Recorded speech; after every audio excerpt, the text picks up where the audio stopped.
மற்ற அரசியல் நிகழ்வுகளை போல இது ஒரு அரசியல் பொதுக்கூட்டமோ கருத்தரங்கமோ கிடையாது. வந்திருக்கக்கூடிய யாரும் அரசியல்வாதிகளை போல ஆடை அணிந்துவிட்டு வரவும் கிடையாது. சாதாரண இளைஞர்கள் நமக்கான அரசியலை, நமக்கான தலைவர்களை நாம் தேர்வு செய்ய வேண்டும் என்பதற்காக புறப்பட்டு இருக்கிறோம்.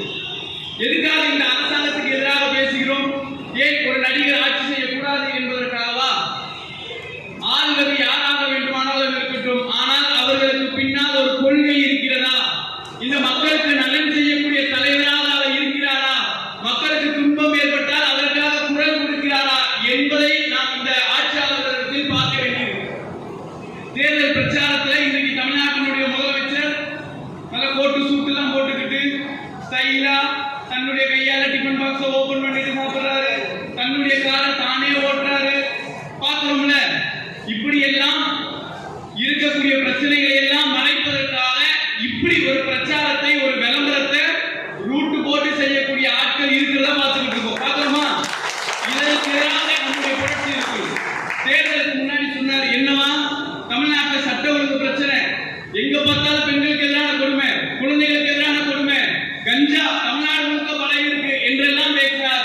ஆட்சி பொறுப்பேற்று ஏறத்தாழ 1 மாத காலம் ஆகிறது. இன்றைக்கு தமிழ்நாட்டிலே கடந்த தமிழ்நாட்டினுடைய வரலாற்றில் நடந்ததை விட இந்த 1 மாத காலத்தில் நடைபெறக்கூடிய குற்றங்களின் எண்ணிக்கை அதிகம். நடந்த கூட்டத்தை பார்த்து ஒரு தமிழ்நாட்டு முதலமைச்சரோ, ஒரு தமிழ்நாட்டு பொதுப்பணித்துறை அமைச்சரோ இங்க வந்திருக்க சின்ன பையன், இங்க வந்திருக்க குழந்தை, அவங்க எல்லாம் எதை பார்த்து வந்தாங்க? கவர்ச்சி பார்த்து வந்தாங்களா? கவர்ச்சிக்காக வந்தீங்களா? வந்தது கவர்ச்சிக்கு இல்ல, கொள்கை உணர்ச்சிக்காக வந்த கூட்டம். இந்த கூட்டம் நாலு முன்னேற்ற கழகத்தின் கொள்கைகளால் ஈர்க்கப்பட்ட இந்த கூட்டம்.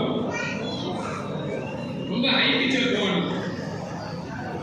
ஹை பிச்சில் பேசினா ரீச் குட்டிகளை அந்த ஊர்ல வந்து ஒரு பெரிய மலை, அந்த மலை மேல யாராலுமே ஏற முடியாது அந்த ஊர்ல. அப்போ ஒருத்தர் இருந்தார், ஒரு மனுஷன் இருந்தார் அந்த ஊர்ல. 40 வருஷம் முயற்சி பண்றாரு மலை மேல ஏறுறதுக்கு. 40 வருஷம் 45 வருஷம் கஷ்டப்படுறாரு. ஆனா 40 வருஷம் கஷ்டப்பட்டு படிப்படியா தன்னோட உழைப்பால வேர்வை சிந்தி, ரத்தமும் சிந்தி அந்த மலை மேல ஏறாரு. அந்த மலை மேல ஏறி உச்சிக்கு போறாரு. அந்த உச்சிக்கு போனப்ப அந்த மனுஷன் தனியா போல, அவரை மாதிரியே கஷ்டப்படுற இளைஞர்கள், அவரை மாதிரி கஷ்டப்படுற பெண்கள், அந்த ஊர்ல ஒதுக்கி வைக்கப்பட்ட மக்கள், அந்த ஊர்ல சிறுபான்மையான மக்கள் எல்லாரும் கையையும் பிடிச்சிக்கிட்டு அந்த மலை மேல ஏறி நின்னாரு. அந்த மலை மேல நின்று அந்த பக்கம் இருக்கக்கூடிய அழக, அங்க இருக்கக்கூடிய சீனரிய, அங்க இருக்கக்கூடிய சன்ரைஸ கூட வந்து எல்லாருக்கும் காட்டினாரு. கூட வந்து என்ன பண்ணாங்க? மலை மேல வந்துட்டோம், நிம்மதியா இருக்கும், இதெல்லாம் பார்க்க முடியாத பார்த்துட்டோம், இதுக்கப்புறம் ஏறி வந்த ஏணி நமக்கு தேவை இல்லைன்னு சொல்லிட்டு தன்னை ஏற்றிட்டு வந்த மனுஷனை அந்த மலை மேலே தள்ளி விடுறாங்க.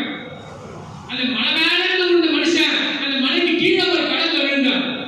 அந்த கடல்ல விழுந்த பொழுது மேல இருக்கவங்க நினைச்சாங்க, அவ்வளவுதான் முடிஞ்சிச்சு, கீழே விழுந்துட்டாரு, இதுக்கு மேல எந்திரிச்சு வர முடியாது அப்படின்னு நினைச்சாங்க. அந்த மனுஷன், அந்த தலைவன் அந்த தண்ணிக்குள்ள அந்த கடல்ல தத்தளிச்சு கீழே போல அந்த மனுஷனுக்கு, அந்த தலைவனுக்கு அவங்க அப்பா சொன்னது காதுல வந்து விழுது, தமிழர்களே தமிழர்களே, நீங்க கட்டுமானமாக காண்பிட்டு அந்த மேலே நீங்கள் பயணம் செய்யலாம்.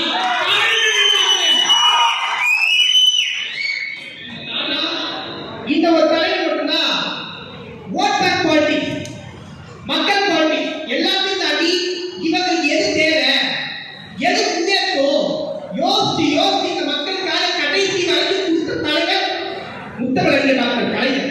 அவர் தான் ஓடி பக்கம். ஏன் இந்த டாபிக் பேசணும்னா 2023 இன்றைய எதிர்கட்சி தலைவர் வந்து நான் ஒரு கேள்வி பேசுவாங்க. இந்த சனாதனன்றது ஒழிக்கணும்னு சொல்வாரு. சொன்ன உடனே நான் கடலாக இதனால திமுக தேர்தலை தோற்றுவாங்க. ஓ அப்படியா? சட்டமன்றத்துல ஏறி அப்படியே மக்களை பிரிக்கும், தெளிவா சொல்லுங்க, மக்களை பிரிக்கும் சனாதானம் ஒழிக்கப்பட வேண்டும். அதே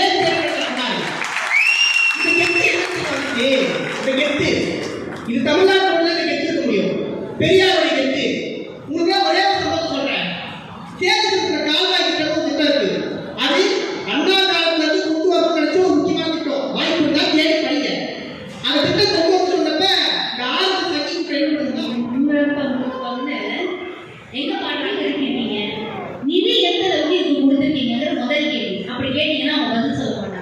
சரி, சிங்கப்பெண்ணு ஒரு விஷயம் ஆரம்பிச்சிருக்கீங்க. அதுல எத்தனை பேரை பணி நியமனம் பண்ணிருக்கீங்க? கேட்போம்ல அந்த கேள்வி. சரி, இவங்களுக்கான வாகனங்கள்னு ஒண்ணு இருக்கணும்ல. ஏன்னா சிங்கப்பெண்ணா என்ன கையில ஸ்பைடர் வெப்பு மாதிரியே பிடிச்சு பிடிச்சு போக முடியுமோ? அங்கிருந்து ஒரு பிளேஸ்க்கு போகணும்னா ஒரு இடத்துல இருந்து இன்னொரு இடத்துக்கு போறதுக்கு நமக்கு வாகனங்கள் தேவை. அப்ப இதை நீங்க எப்படி போறீங்க அப்படிங்கிற கேள்வி எல்லாம் நீங்க கேட்டீங்கன்னா அவங்க பதில் சொல்ல மாட்டாங்க. ஆனா நம்மளுடைய கலைஞர் அவர்கள் எதுக்கு ஒரு பொம்பளை பிள்ளைக்கு ஆம்பளை பிள்ளை பாதுகாப்பு, ஒரு பெண்ணையே பெண்ணுக்கு ஆயுதமா நான் மாத்துறேன்னு சொல்லி பெண்களை வந்து காவல் நிலையத்துக்குள்ள கொண்டு வரதுக்காக பெண் போலீஸா முதல்ல கொண்டு வந்தது கிடையாது. ஒரு மாற்றம்னா இப்படி இருக்கும். இதை தமிழ்நாடு நோக்கம். நான் இப்ப இந்த தலைமை கேட்டா உங்களுக்கு தெரியும். What bro, it's very wrong ப்ரோன்னு நான் கேட்கிற கேள்வி வந்து விஜய் சார் கேள்வி, தமிழ்நாட்டில் இருக்கக்கூடிய மக்களுக்கு. ஏன்னா ஒரு சமூக மாற்றத்தை ஒரு திராவிடியன் ஐடியாலஜி எப்படி கொண்டு வந்திருக்கு. இவங்க அதுக்கு என்ன பண்றாங்க, பட்டி திங்கரை பூசி அதை அழகா உட்கார வச்சு ஜோடிச்சு போட்டோ எடுத்தா அது உங்களோட தான் இருக்கும். நம்ம தலைவர் பார்க்கிறோம். ஒரு இன்னொரு கட்சியில போய் ஜாயின் பண்றப்போ ஒரு தலைவரை கூட பார்க்காத ஒரு கட்சி இருக்குன்னா அது தமிழக வெற்றி கழகம் தான். அப்போ இதெல்லாம் தூய சக்தியா சார்? நாலு சக்தி தான் இருக்கு. ஆமாவா இல்லைங்களா? இப்போ ஆலோசனை அவர்கள் வந்து என்ன சொன்னாரு, நான் வந்து 1500 ரூபாய் அந்த ஜென்சிபில வந்து கொடுத்தாங்க. கரெக்ட். நான் வந்து ஓப்பன் சேலஞ்ச் பண்ணி சொல்றேன். நான் வாங்க விட்டுருங்க, என்ன தவிர உங்களுக்கு வராது. ஓப்பன் சேலஞ்ச் பண்ணி சொல்றேன்.